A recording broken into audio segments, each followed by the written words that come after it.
Hello student, I am Manisha Chaturvedi. I am from NCMS Jhabua. Today's my topic is Geography chapter 2nd, class 6th, globe latitude and longitude. Chapter 2, globe latitude and longitude. First I am giving introduction. Globe, need for imaginary lines, equator, latitudes, important parallel of latitudes, heat zones of the earth, longitudes, and why do we have standard time. Okay. First I will teach you globe. What is a globe? A globe is a model of earth. This is a globe. Okay. Our earth is not as perfect sphere. हमारा earth जो है पूरा perfect sphere नहीं है, थोड़ा सा ऐसा slanted है, मतलब ऐसा है slanted.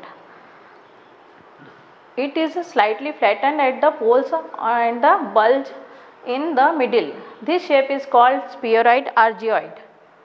Globe is a miniature form of the earth. Globe is a miniature form earth means earth अपना बहुत बड़ा है और ग्लोब उसमें पूरा अर्थ का ग्लोब में दिखाते हैं. उसमें कंट्रीज आ जाती, ओशियंस आ जाते हैं, कॉन्टिनेंट्स आ जाते हैं, तो ये सब क्या ग्लोब में दिखाई देते हैं. तो it may be of various size and types. It can be rotated as a potter's wheel. जैसे मैं ये लाई हूँ, दिस इज ए ग्लोब. ये रोटेट होता है ये. और ये क्या एक्सिस, ये दोनों एक्सिस है इसके, क्या है एक्सिस. और ये टिल्टेड, टिल्टेड मीन्स तिरछा है. ओके. ये दिस टाइप इज.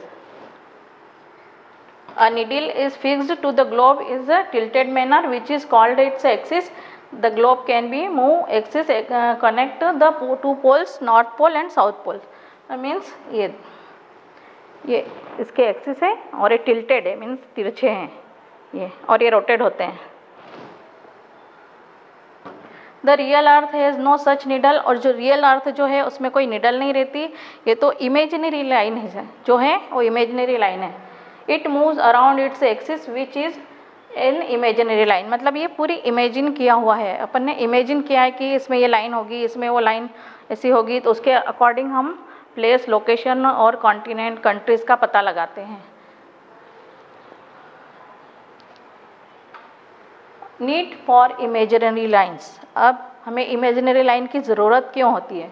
तो equator and latitudes. Equator and latitudes, longitude for location and time of different places. अब ये दिस इज ये इक्वेटर.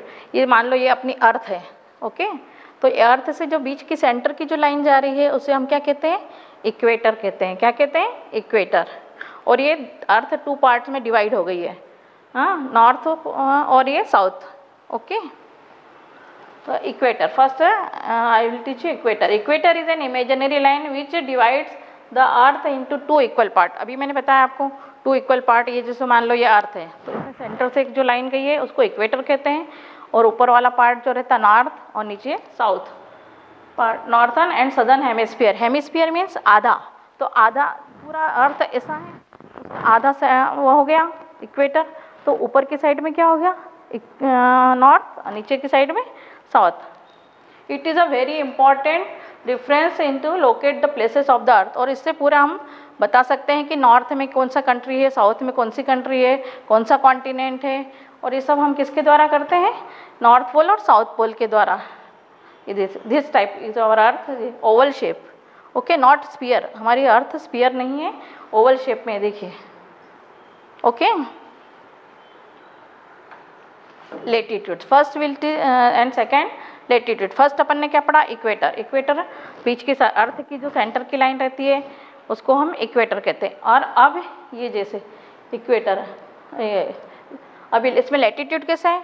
तो ये जो लाइन जा रही है ये सब क्या है? लेटीट्यूड. लेटीट्यूड मीन्स लेटा हुआ. जो अर्थ है उसमें जो लेटी हुई जो लाइन रहती है उसको हम लेटीट्यूड कहते हैं. आपको लर्न करने के लिए आप कंफ्यूज हो जाते हैं लेटीट्यूड लॉन्गिट्यूड क्या है. तो लेटीट्यूड क्या है? ऐसा लेटा हुआ. और ये लेटा हुआ है लेकिन ये पूरा सर्कल में चलता है ऐसा. ओके. तो all parallel circle from the equator of the poles are called parallel. Parallel means ऐसा चलता है ना. Are latitude and are measured in degrees, और इसको अपन डिग्रीज में नापते हैं। ये यहाँ पे डिग्रीज लिखी हुई है, इसमें हम इसको नापते हैं लेटीट्यूड को।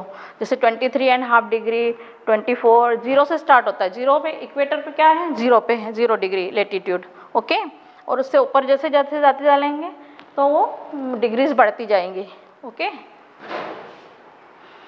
All parallel north of the equator are called north latitude. और ये इक्वेटर से जो ऊपर है वो नॉर्थ लेटीट्यूड है। जैसे ये इक्वेटर बना हुआ है, इससे जो ऊपर है वो नॉर्थ लेटीट्यूड है, और इससे जो नीचे लेटीट्यूड बना हुआ है south latitude. All parallel north latitude, they run horizontal to earth and equator. वो हॉरिजेंटल चलता है अर्थ और इक्वेटर के साथ, है ना। अर्थ मूव करता है, अर्थ सूरज के चक्कर लगाता है, सन के चक्कर लगाता है, तो वो उसके साथ साथ एक्सिस पे भी, अपने एक्सिस पे भी चक्कर लगाता है, मूव करता है। The value of each latitude is followed by degree, north degree, south degree, south Chandrapur in Maharashtra and below horizontal in Brazil are located and on parallel of about 20 degree latitude, but the former is 20 degree north of the equator and the latter is 20 degree south of the equator। अब अपने को पता लगाना कि चंद्रपुर कहाँ है। तो अब ऐसे तो आप पता नहीं लगाओगे कि नॉर्थ में या साउथ में, जब आपको उसको शो करोगे कि north 20 degree north Chandrapur and 20 degree south is Brazil. तो जैसा ये इक्वेटर है, इक्वेटर इसमें ही दे रखा है, यहाँ से तो 20 डिग्री ऊपर क्या है, चंद्रपुर है, और साउथ में 20 डिग्री नीचे ही ब्राज़ील है। Okay, as we move away from the equator the size of the parallel of latitude decreases, equator is the largest latitude। Equator क्या है, लार्जेस्ट लेटीट्यूड है, मतलब ये अर्थ बनी हुई है, उसका बीच का सेंटर वाला पार्ट जो है वो इक्वेटर है, और वो लार्जेस्ट है, लार्जेस्ट लेटीट्यूड और 0 डिग्री का। और जैसे जैसे अपन ऊपर जाते जाएंगे जैसे, तो ये इसका डिक्रीज होता जाएगा, मीन्स छोटा होता जाएगा वो पार्ट। इधर भी नीचे आते जाएंगे तो ये पार्ट भी धीरे धीरे स्मॉल होता जाएगा, डिक्रीज होता जाएगा। तो ये आप देख रहे हैं इसमें लेटीट्यूड में।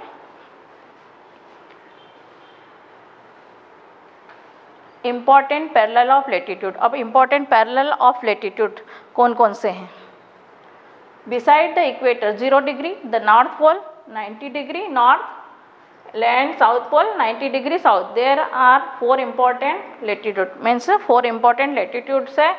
कौन कौन से? Tropic of Cancer 23.5 degree north, मतलब ट्रॉपिक ऑफ कैंसर जिसको कर्क रेखा बोलते हैं, तो ये इंडिया से होके भी जाती है। ये 8 स्टेट, गुजरात, इंडिया, राजस्थान होते हुए जाती है ये, तो ये अपने इधर से पास होती हुई जाती है। Tropic of Cancer 23.5 degree north, ये नॉर्थ में, ये जैसे इक्वेटर है आपका, ये इक्वेटर है, इक्वेटर से ऊपर ये ट्रॉपिक ऑफ कैंसर दिखा, ट्रॉपिक ऑफ कैंसर ये, और इससे नीचे ही ट्रॉपिक ऑफ कैप्रिकॉर्न है। नेक्स्ट है Tropic of Capricorn 23.5 degree south. North में क्या है? Tropic of Cancer, and south में क्या है? Tropic of Capricorn.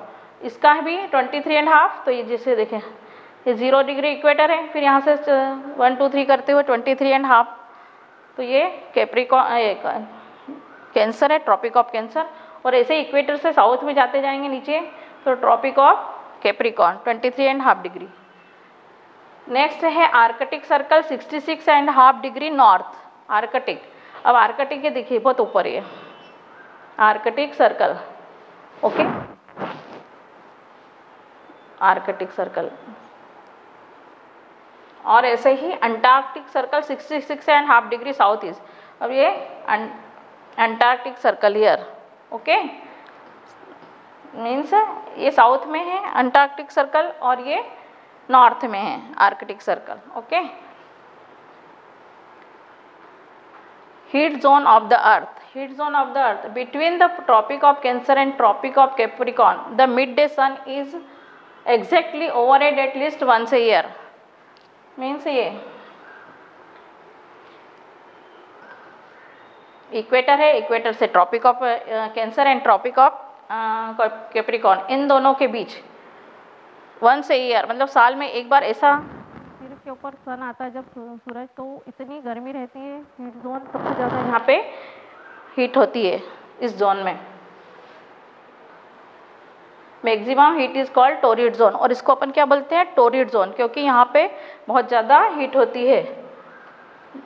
On the Tropic of Cancer and the Tropic of Capricorn, the midday sun never shine overhead. It rays always fall slanted. As a result, the area bounded by the Tropic of Cancer and the Arctic Circle in the northern hemisphere and the Tropic of Capricorn and the Antarctica Circle in the southern hemisphere have moderate temperature. These are therefore called temperate zone. अब ये देखिए, ये यहाँ तो हो गया tropic of cancer. इससे ऊपर अगर अपन गए और इधर भी इससे नीचे अपन गए तो यहाँ पे न तो ज़्यादा ठंड रहती है और न ज़्यादा गर्मी रहती है, क्योंकि ऐसा स्लांटेड रहता है ना, तो इस कारण यहाँ पे टेम्परेचर मॉडरेट रहता है। तो इसको अपन क्या बोलेंगे, these are called temperate zone. Temperate zone means not cold not too hot, मतलब न ज़्यादा गर्मी होती है और न ज़्यादा ठंड पड़ती है। जैसे ये मान लो आपका है अर्थ, तो सूरज पूरा इस पे आ रहा है, सन, तो सीधी हीट इस पे आएगी ना, तो जैसे इस पे हीट आएगी तो ज़्यादा गर्मी यहाँ पड़ेगी। मान लो आप घर में बैठे हैं, आग के पास बैठे हैं, और जैसे ही आप आग के पास बैठेंगे तो आपको गर्मी लगेगी, और जैसे जैसे आप उससे दूर जाते जाएंगे तो आपको गर्मी कम लगेगी। तो ऐसे ही इसमें भी अर्थ इस पे, सूरज इस पे आ रहा है अर्थ पे, तो यहाँ सीधी गर्मी आ रही है तो यहाँ ज़्यादा गर्मी पड़ेगी, और जैसे ही ऐसे स्लैंटेड हो जाएगी तो यहाँ ना ज़्यादा ठंड ना ज़्यादा गर्मी पड़ती है। ओके,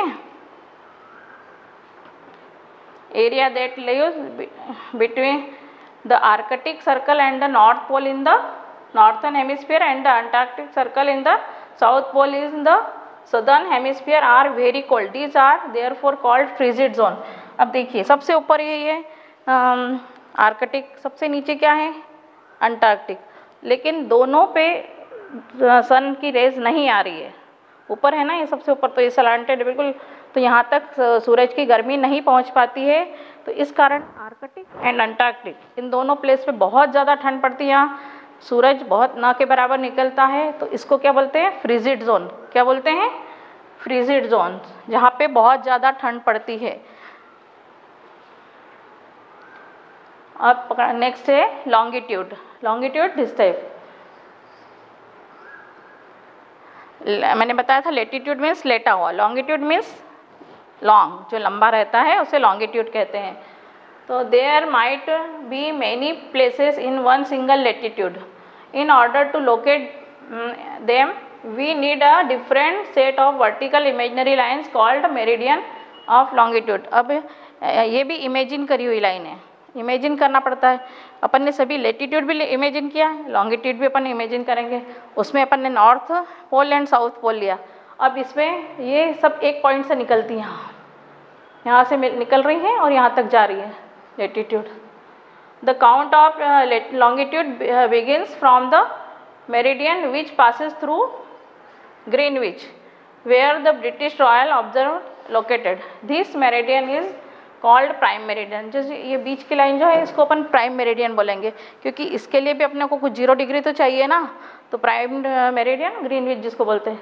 और ये यहाँ से स्टार्ट होता है और एक ही पॉइंट पे ख़त्म होता है, और इसकी लेंथ भी इक्वल रहती है, अलग अलग लेंथ नहीं रहती, इक्वल लेंथ रहती है। और इसका ये ब्रिटिशर ने क्योंकि वहाँ पे इसका इजाद किया, मतलब लोकेट किया इसको, ग्रीनविच को। It divide the earth into 2 equal halves, eastern hemisphere and the western hemisphere. इसको भी 2 पार्ट में किया, eastern hemisphere and western hemisphere, means east और waste. Therefore the longitude of a place is followed by the letter E, the east, और W for the west। मतलब अब ये east एक तरफ वेस्ट हो जाएगा, एक तरफ ईस्ट। आपका ये लॉन्गिट्यूड है, जैसे लॉन्गिट्यूड बना हुआ है, ओके। तो इस तरफ हो जाएगा आपका east, Greenwich prime meridian line है, तो उसके इस तरफ वेस्ट, इस तरफ ईस्ट है। Now it is very easy to locate any point of the globe by using this grid of longitudes and latitude. अब इससे मतलब ग्रिड मीन्स जाला, एक जाला जैसा बन जाता है, तो उससे अपने को पता चलता है कि कौन सा प्लेस कहाँ पे लोकेट है।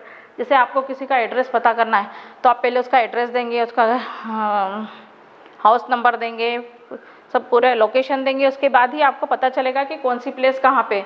तो ऐसे लॉन्गिट्यूड में east, west and east part जो रहता है वो है।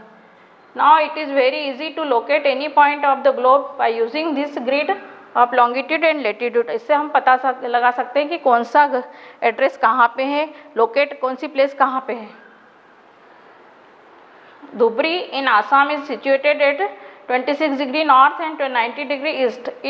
If we find out the point where these two lines meet each other, we get the location of Dhubri.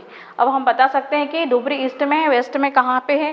अब इसमें डिग्रीज बताना है, 90 डिग्रीज और 26 degree north. Dhubri in Assam in 26 degree north and 90 degree east में। तो अपन इजीली बता सकते हैं कि वो ईस्ट में है। If we find out the point where those two lines each other we get location of Dhubri, तो उसके अकॉर्डिंग हम धुबरी की लोकेशन बता सकते हैं। लॉन्गिट्यूड एंड टाइम, अभी longitude and time. The sun is the best time keeper throughout the world. The shadow caused by the sun is shortest at the noon and the longest at sunrise sunset. Okay, तो the sun is the best time keeper throughout the world, मतलब पूरे world में best time कौन सा। जैसे the shadow, नून में, जब नून में सूरज सिर के ऊपर रहता है तो बिल्कुल शॉर्टेस्ट शेडो रहती है, हमारी परछाई जो रहती है बिल्कुल शॉर्टेस्ट रहती। सनराइज के टाइम एंड सनसेट के टाइम पूरी लॉन्ग शेडो बनी हुई रहती है, अपनी परछाई सबसे ज़्यादा रहती है। When the prime meridian of Greenwich has the sun at the highest point in the sky is noon। Prime meridian Greenwich, जैसे ग्रीनविच है तो ये यहाँ से चल रहा है, यहाँ से अब सनराइज इस पे पड़ती है तो जितना टाइम इसमें जितनी भी कंट्री आएगी, तो जैसे 2 o'clock हो रहा है तो सभी जगह 2 ही बजेगा ग्रीनविच में, जब ये सन नून के टाइम पे रहेगा हाईएस्ट ग्रीनविच को पास करते हुए ये, तो इस टाइम जैसे 2 बजे है तो 2 ही बजे रहेगी, सब जगह एक जैसा टाइम रहेगा यहाँ।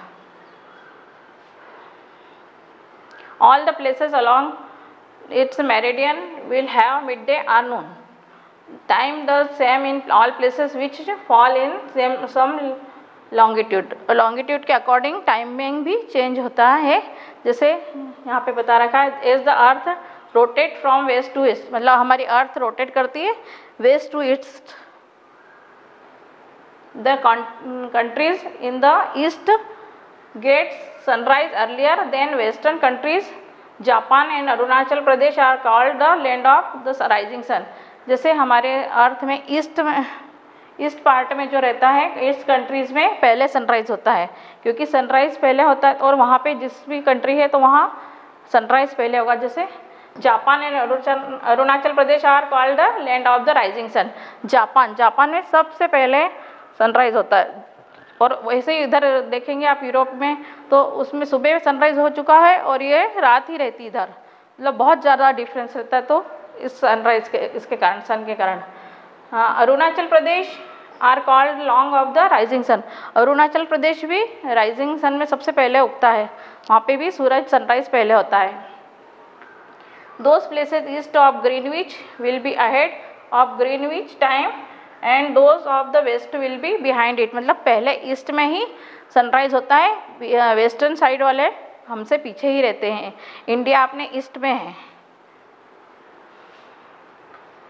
Y do we have standard time. अब स्टैंडर्ड टाइम क्यों, अब जैसे सभी जगह टाइम अगर एक जैसा हो गया तो फिर क्या होगा, तो ट्रेन में इसमें एरोप्लेन जाता है तो उसमें टाइमिंग में डिफरेंस आ जाता है, तो इन्होंने एक स्टैंडर्ड टाइम बनाया, तो उसके अकॉर्डिंग ये टाइम का पूरा लोकेशन देखते हैं।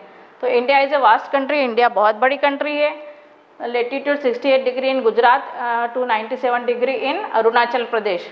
अब देखो लेटीट्यूड में 68 डिग्री क्या है, गुजरात है, और 97 degree Arunachal Pradesh. There is a difference of about 1 hour and 45 minutes in the local things of Dwarka in Gujarat and Dibrugarh in Assam, मतलब 1 hour और 45 minutes का डिफरेंस है द्वारका और गुजरात में, Dwarka in Gujarat and Dibrugarh in Assam, इन दोनों में टाइमिंग का ये इंडिया में होते हुए भी टाइमिंग का डिफरेंस है। तो कितना डिफरेंस है? 1 आवर 45 मिनट का डिफरेंस है इनमें। Thus it will be difficult to prepare to time table for train which cross several longitudes. It is the therefore necessary to adopt the local time of some central meridians. मतलब कुछ timing setup किया इन लोगों ने, उसके according फिर इन्होंने time table बनाया जिससे एरोप्लेन, ट्रेन, इनका सबका टाइमिंग सेट हो जाए। Country as a standard time for the country. Okay, next one is a homework है, ये फिल इन द ब्लैंक्स आपको करना है, इसके आंसर यहाँ दे रखे हैं। नेक्स्ट ट्रू और फॉल्स है, इसके भी आंसर यहाँ नीचे दे रखे हैं, आपको फेयर कॉपी में लिखना है इसको।